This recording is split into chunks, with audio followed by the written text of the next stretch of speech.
The mahogany-paneled boardroom, normally imposing, felt suffocating today. Maybe it was the dozen sets of eyes drilling into me, or the heavier truth weighing down the air. My own family had conspired to cast me out. What was supposed to be a routine Harrison Enterprises board meeting had become a public execution. I'm Victoria Harrison, or I was. Most people called me Tori, until I became inconvenient. As I was saying, my older brother James continued, claiming the seat at the head of the table, our father's seat, like it had always been his. The company needs stability. We can't afford distractions. His gaze drifted to me, pointed and final. I sat in silence, my laptop open to the presentation they refused to hear. 6 months of strategy, research, and vision. A roadmap to drag our legacy construction firm into the digital age. Now reduced to a file that would never see daylight in this room. Tori's suggestions are just unrealistic, Amanda added, ever the picture of polished disdain. We build things, we don't code apps. If only she knew what was in my briefcase. If any of them knew about the deals I'd signed just hours earlier, the ones that would rewrite the rules they were clinging to. Father cleared his throat, his silver hair gleaming in the sunlight slanting through the blinds. Perhaps we should vote, he said, disappointment laced through every syllable. All in favor of removing Victoria from her role as Chief Strategy Officer? Hands went up, one by one. James, smirking. Amanda, unable to meet my eyes. Uncle Robert, who once taught me to read blueprints. Aunt Patricia, who always said I was too much like my mother. Even Michael, who owed me his entire career, raised his hand after a pause. It's unanimous, Father declared. He hadn't voted. Of course, he never got his hands dirty, just washed them afterward. James leaned back smugly. Don't worry, little sister. We'll manage your shares responsibly. You're clearly out of your depth. I closed my laptop, calmly, deliberately. Is that all? You'll need to vacate your office by end of day, Amanda added with the finality of a judge. We have an image to uphold. Ah, the sacred reputation. Not the looming tech revolution. Not the rivals already leapfrogging us. Not the billion-dollar blind spot they'd chosen to ignore. Of course, I replied, collecting my things with elegance. I wouldn't want to tarnish the family name. This is for the best, Father said, finally meeting my eyes. You dream too big. Construction is about steel and concrete, not algorithms. I stood, adjusting the tailored charcoal suit I'd worn that very morning to finalize a deal none of them had even noticed. Before I go, I said, pausing at the door, who's presenting the Morgan development pitch tomorrow? James sat up straighter. I am. 50 million on the table, biggest deal in years, and it needs a traditional approach. Traditional, I echoed. Perfect. Amanda offered a tight smile. You should focus on something simpler now, fewer responsibilities. I slung my bag over my shoulder. Inside it, the documents that would ruin their entire week. I'm not worried, I'll be at the Morgan meeting tomorrow. You're not part of this company anymore, James barked. You can't just. I'll be there. I cut in, but not as a Harrison. I stopped in the doorway, one last glance at the faces that once called me family. Did anyone bother researching who owns Morgan Development Group now? The silence chased me out of the boardroom like a shadow. Back in what used to be my office, I took a final look out the window. The city buzzed with cranes and scaffolding, steel monuments to the Harrison name. An empire built by my grandfather, grown by my father, and now held hostage by tradition. My phone buzzed. Marcus, CFO. All set for tomorrow. Paperwork filed. Summit Industries officially owns Morgan Development. I ran a hand over the weathered spine of my grandfather's ledger, the only thing I planned to take with me. On the inside cover, in his handwriting. The future belongs to those who build it before anyone else sees it. They'd been so busy guarding the past, they never saw the future walking right out the door. Wearing heels. The next morning, I dressed with intention, no gray suit, no Harrison-approved corporate uniform, just a sleek black dress that whispered confidence and thundered power. As I drove to my real office, Summit's penthouse in the city's smartest building, I thought about the last family dinner. Their laughter when I mentioned digital transformation. Their smugness. Tomorrow, they'd choke on it. Construction is about bricks and mortar, James had declared. Leave the computers to the tech nerds. My phone lit up, updates from my team at Summit Industries. The acquisition of Morgan Development Group was still under wraps, known only to a trusted inner circle. We were seconds from checkmate. Victoria, my executive assistant, Michael, greeted me as I stepped into my office's sleek, digital, panoramic. The Morgan team is prepped and in position. I nodded, glancing at the wall of live feeds streaming data from construction sites around the globe, sites Harrison Enterprises didn't even know were no longer theirs. James just arrived at Morgan's HQ. He thinks it's the pitch room. It's not. I smiled. Good. Cue the reveal. I want every second recorded. The main conference room at Morgan was built to impress. Floor-to-ceiling glass wrapped around the skyline, ironically. Much of it dotted with Harrison cranes. A view of everything they thought they still controlled.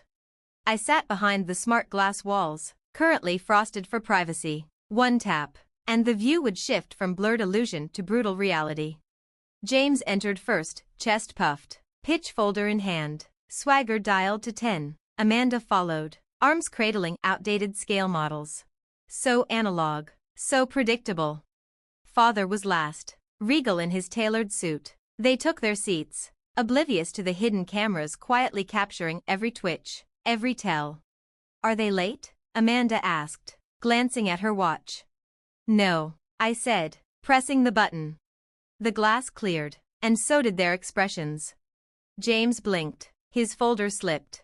Amanda recoiled like she'd seen a ghost. Father just stared. What is this? James barked. You don't belong here. Don't I? I said, opening my laptop and syncing with the room's screen. Let's talk about ownership, shall we? The wall lit up, Summit Industries' portfolio exploded across the screens. Billions in assets, hundreds of sites, full acquisition of Morgan Development Group. Father's voice was barely audible. What is this? This, I said, standing, is what you never saw coming? While you were clinging to blueprints and business cards, I was quietly acquiring patents, tech firms, and developers, including Morgan. Amanda's color drained. That's impossible. You don't have that kind of capital. Don't I? I flipped to another chart. Remember the digital platform you laughed out of the room? I built it anyway, licensed it to your competitors. It's now the standard. That joke of an algorithm? It's saving firms millions per quarter. James fumbled for his phone. Our lawyers will be useless. I cut him off. Every acquisition was clean. Shell companies, holding firms, your favorite tactics. Only, I did it with code and data. Father rose, his voice cracking. Why didn't you come to us? I did. You ignored me, voted me out. So I voted myself in. Right on cue. Morgan's executive team filed in. My executive team now. They took their seats like clockwork, nodding to me, not to the Harrisons. Today's meeting, I began, is not a pitch, it's an announcement. Summit Industries is launching the largest digital transformation initiative in construction history, and it begins with every active Harrison contract. Chaos. James was yelling. Amanda was shaking. Father stared at the data on screen, trapped in a world he no longer understood. You can't take our contracts, James finally blurted. Already did. I dropped a thick stack of papers on the table. Your clients chose Summit. They prefer smart tools over outdated traditions, real-time transparency over paper trails. Amanda whispered, this will destroy us. No, I said simply. This will define you. You can partner with Summit and evolve, or watch the industry move on without you. Father met my gaze, his voice low and cold. And if we refuse? I gave him his own smile, the one he used when he shut down my first proposal. Then the future proceeds, without your permission. Later that week, the headlines hit like thunder. Harrison Enterprises outbid, outmaneuvered by former exec. Victoria Harrison's tech LED takeover reshapes industry. Clients fled, analysts praised our vision, and the Harrison board scrambled, powerless to stop the bleeding. Your father's here, Michael said through the intercom. No appointment. I glanced at the feed. There he was, alone in the lobby, smaller somehow, no entourage, no armor of tailored arrogance. Send him up. He stepped into my office like a man walking into the future too late. His eyes swept over the screens, the AI interfaces, the augmented reality displays, everything he'd once dismissed as fantasy. "This is quite the operation," he said. "It's what I tried to show you 3 years ago," I replied, not offering him a chair. He didn't ask, just nodded, slowly. "The board's panicking. Emergency meeting tomorrow. They're scared." They should be. Summit just acquired Peterson Construction. We're streamlining their digital division into ours. His face blanched. "Peterson? But there were," I said. "Now they're one more piece of Summit's integrated supply chain, along with your top materials provider, and your logistics partner, and, well, you get the picture." He sat heavily, uninvited. "You're dismantling everything we built." "No, Father, I'm building what you refuse to see." Silence. My phone buzzed, a new client switching from Harrison to Summit. He flinched. "James resigned. Amanda's thinking of selling." "Smart. Their shares will be worth even less by next quarter." He looked up. Finally. "What do you want? Victoria? Money? Control? Revenge?" I faced him squarely. "I want what I always wanted, to bring this industry into the 21st century, to build something that lasts, to lead." "By destroying your family's legacy?" I smiled, not cruelly, but with clarity. "No. By redefining it." I pulled up our newest initiative on the main screen, a revolutionary smart city blueprint glowing with possibility. "This," I said, turning to my father, "is legacy. Not clinging to rituals just because they're familiar. Not rejecting progress because it makes you uncomfortable. Not casting out the visionary to protect the status quo." A soft ping cut through the moment. Our stock had just jumped another 10% on news of the Peterson acquisition. Father hesitated. "The board, they're exploring options. Merger talks." I smiled. "You mean they're hoping Summit will absorb Harrison Enterprises, that I'll rescue them from irrelevance?" He met my gaze. "Would you consider it?" "Under 2 conditions," I said, sliding a document across the table. It had been ready for weeks. 1. Full digital transformation. No half measures. No clinging to tradition for nostalgia's sake. 2. I run it, unilaterally. No family vetoes. No board interference. No dismissing ideas because they come from me. He frowned. "The board won't like that."